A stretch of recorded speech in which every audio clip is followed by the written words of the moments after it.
In 2013, a group of researchers at DeepMind in London had set their sights on a grand challenge. They wanted to create an AI system that could beat not just a single Atari game, but every Atari game.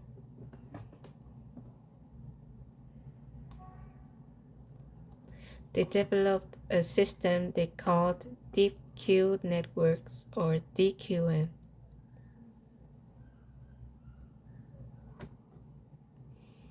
And less than 2 years later, it was superhuman. DQN was getting scores 13 times better than professional human games testers at Breakout.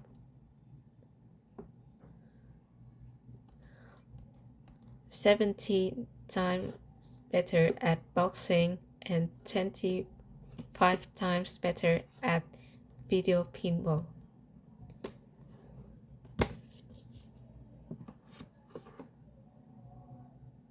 But there was one notable and glaring exception.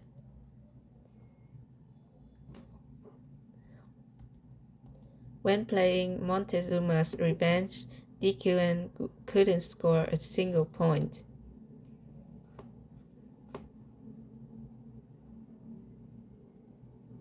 Even after playing for weeks. What was it that made this particular game so vexingly difficult for AI?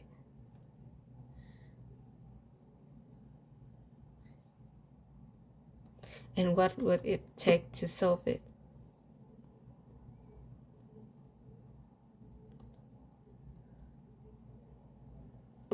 We'll come back to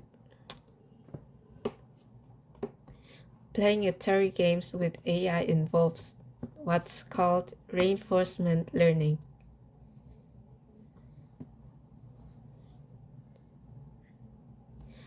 Where the system is designed to maximize some kind of numerical rewards.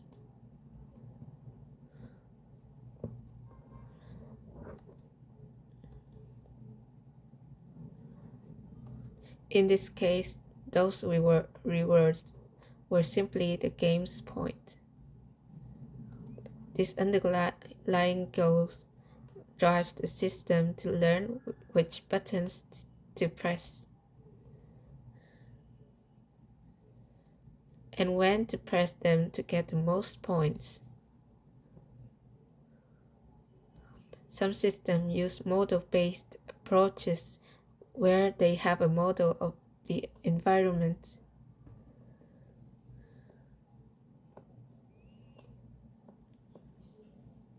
that they can use to predict what will happen next once they take a certain action. DQN, however, is model-free. Instead of explicitly modeling its environment, it just learns to predict based on the images on screen.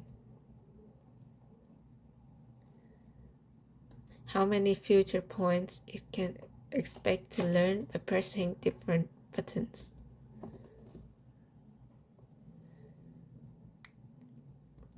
For this instance, if the ball is here and I move left, more points.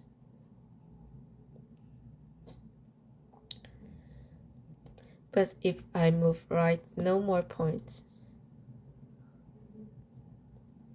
But learning these connections requires a lot of trial and error. The DQN system would start by smashing buttons randomly, and then slowly piece together which buttons to mash when. in order to maximize its score. But in playing Montezuma's Revenge, this approach of random button mashing fell flat on its face.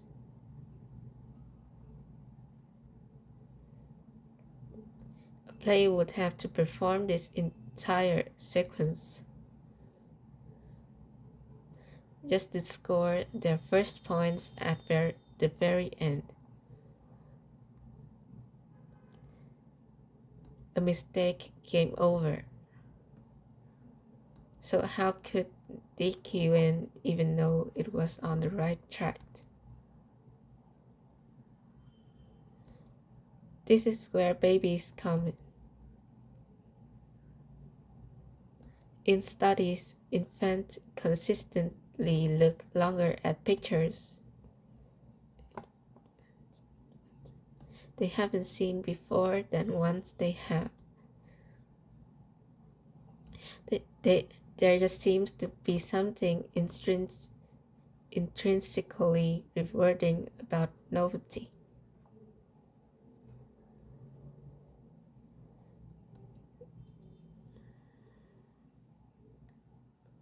This behavior has been essential in understanding the infant mind. It also turns out to be the secret to beating Montezuma's Revenge.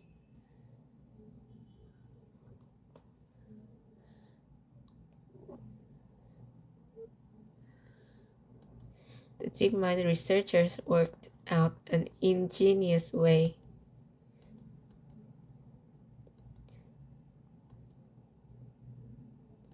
to plug this preference for novelty into reinforcement learning.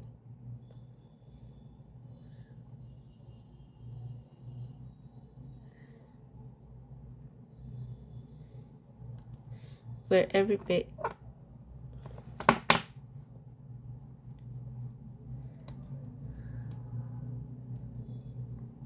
they made it so that unusual or new images appearing on the screen.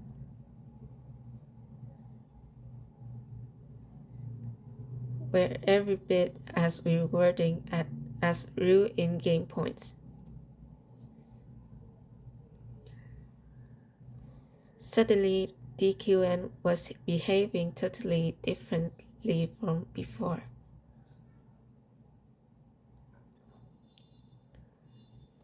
It wanted to explore the room it was in,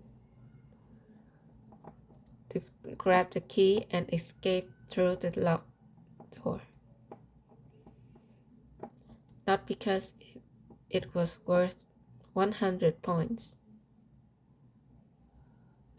but for the same reason we would, to see what was on the other side.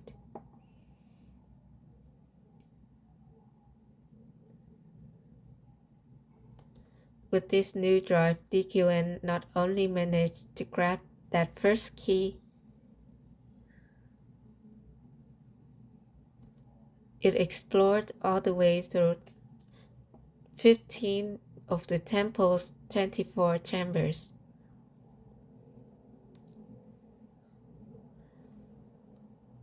But emphasizing novelty-based rewards can sometimes create more problems than is solved. A novelty-seeking system that's played a game too long will eventually lose motivation. If it's seen it all before, why go anywhere? Alternately, if it encounters, say, a television, it will freeze.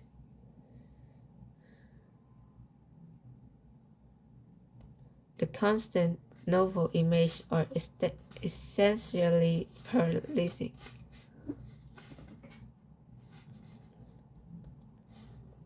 The ideas and inspiration here go in both directions. AI researchers stuck on practical problems, like how to get DQN to beat a difficult game, or turning increasingly to experts in human intelligence for ideas.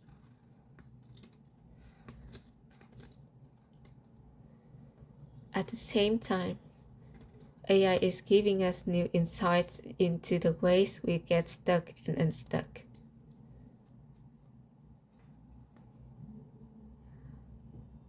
Into boredom, depression, and addiction, along with curiosity, creativity, and play.